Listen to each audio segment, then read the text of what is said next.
എ.ഡി.എം. നവീൻ ബാബുവിന്റെ മരണത്തിൽ ആരോപണ വിധേയയായ കണ്ണൂർ ജില്ലാ പഞ്ചായത്ത് മുൻ അധ്യക്ഷ പി ദിവ്യക്കെതിരെ അഴിമതി ആരോപണം ഉന്നയിച്ച് വിജിലൻസ് ഡയറക്ടർക്ക് പരാതി നൽകി കെ.എസ്.യു. സംസ്ഥാന vice president P. Muhammad Shammas.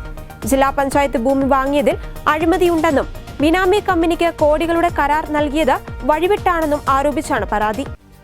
Vigilance ആസ്ഥാനത്ത് നേരിട്ടെത്തി ഭൂമി ഇടപാടുകളുടെയും മറ്റ് അഴിമതികളുടെയും രേഖകൾ സഹിതമാണ് ഡയറക്ടർ യോഗേഷ് ഗുപ്തയ്ക്ക് പരാതി നൽകിയത്. ജില്ലാ പഞ്ചായത്ത് കണ്ണൂർ ജില്ലാ ആശുപത്രിക്ക് സമീപം കെട്ടിടം നിർമ്മിക്കുവാൻ 49 സെന്റ് സ്ഥലം 2,40,32,500 രൂപയ്ക്ക് വാങ്ങിയതിനു പിന്നിലും അഴിമതിയുണ്ടെന്ന് ഷമ്മാസ് വാർത്താ സമ്മേളനത്തിൽ പറഞ്ഞു.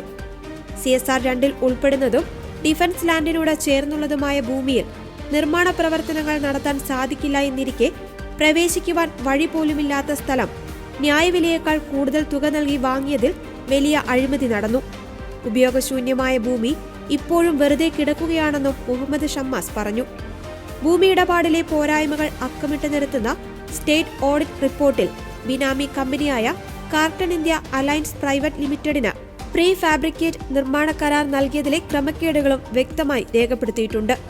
സിൽക്കിന് ലഭിച്ച കരാറുകൾ എങ്ങനെ ബിനാമി കമ്പനിയായ കാർട്ടൺ ഇന്ത്യ അലയൻസിന് കിട്ടിയെന്നത് സംബന്ധിച്ച ഒരു രേഖയും ഇല്ലെന്നും ഈ ടെൻഡർ നടന്നതിന് രേഖകളില്ലെന്നും റിപ്പോർട്ടിലുണ്ട്. കണ്ണൂർ ജില്ലാ പഞ്ചായത്ത് കേന്ദ്രീകരിച്ച് പി ദിവ്യയുടെ നേതൃത്വത്തിൽ നടന്നത് അടിമുടി ദുരൂഹമായ ഇടപാടുകളാണ്. സ്കൂളുകളിൽ കുടുംബശ്രീ കിയോസ്ക് നിർമ്മിച്ചതിലുൾപ്പെടെയുള്ള പദ്ധതികളിൽ വ്യാപക അഴിമതി നടന്നു. വിഷയത്തിൽ സമഗ്ര അന്വേഷണം ആവശ്യമാണ്. പുറത്തുവരുന്നത് മഞ്ഞുമലയുടെ ഒരറ്റം മാത്രമാണെന്നും ഷമ്മാസ് പറഞ്ഞു.